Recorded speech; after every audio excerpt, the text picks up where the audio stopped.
Dear Sac City Unified Community, I'm Superintendent Jorge Aguilar. Since I joined the district over 3 years ago, I've repeatedly communicated with you about our school district's difficult fiscal situation. Today, I feel obligated to share another sobering update with you, fully aware that what I share will be met with opposing viewpoints. For several years now, our district has been operating with a structural deficit. This means that the expenses of our district are higher than the resources we receive. Basically, we're spending more money that we don't have. Here's where our budget stands as of today. As you can see, Sac City's budget is heading into the red, which means that by 2022-23, we will not have enough money to operate our district by more than $30 million. At least 6 independent entities have examined our district budget over the past decade, including the California State Auditor. They all say the same thing. If we don't take action to reduce ongoing costs that we can't afford, we will run out of money and be required to seek a loan from the state. This would then trigger a state takeover of our district. To prevent this from happening, our board has taken action and already made significant budget cuts, approximately $50 million since 2018. But even with these painful reductions, we're still on course to run out of money. And our time to address this fiscal crisis is running out. We can continue trying to delay and deflect this reality, but facts are facts. We must take action as a community and be transformative leaders on behalf of our students and families. This is why our board asked us at the October 1st board meeting to develop a fiscal recovery plan that includes scenarios of potential reductions outside of the negotiations process to close our structural deficit. This Thursday, we will provide the fiscal recovery plan to our board for their review and discussion. At the board meeting on December 10th, the board will take action on such plan. Simply put, our fiscal recovery plan contains very painful proposed reductions and cuts.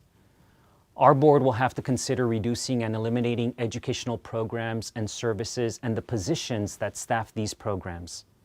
This could include eliminating positions like assistant principals, social workers, counselors, cuts to our central departments that would reduce professional development, staff, supplies, reducing staff at programs and sites which would cut IB and AP testing, college and career visits, non-special education transportation, reductions to our dual immersion program, to special programs such as GATE, visual performing arts, music, our Safe Schools program, social emotional learning, new teacher induction, improvement and accountability, alternative ed, after-school programs.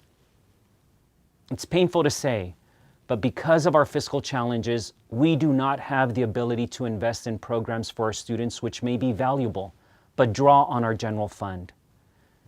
You may be asking, why do we need a fiscal recovery plan that includes cuts to programs and services such as these? The answer lies in each of the reports issued to us by many independent entities that have examined our district budget over the past decade, including the California State Auditor, the Fiscal Crisis Management and Assistance Team, Policy Analysis for California Education, Sacramento County Office of Education. These independent entities have told us again and again that without addressing the high cost of salaries and benefits, we would be forced to make even more difficult decisions about our budget. And that's exactly what you see in our fiscal recovery plan. We know that many changes to salaries and benefits require negotiations. We will continue to work with our labor partners through the negotiations process. But our fiscal recovery plan also identifies other areas where savings can be achieved through staffing and program reductions. Again, I'm aware that a narrative exists that we do not have a structural deficit. Let me be clear, I wish nothing more than for those narratives to be true, because it would mean that we could address student needs without concern for our ongoing budget. It would mean that we wouldn't have to choose reductions and eliminations to services, that I wouldn't have to send you grim emails and updates, that we wouldn't have to make these difficult decisions.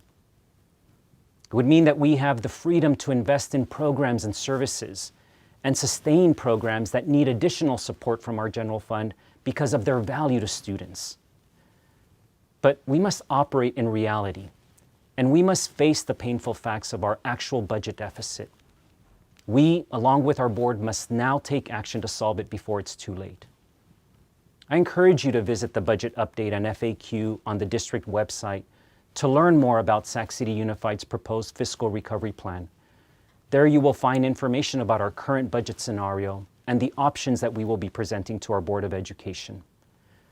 And finally, regardless of your viewpoints on this matter, I urge you to tune in to the board meeting on Thursday at this link, where our fiscal recovery plan will be discussed. Thank you.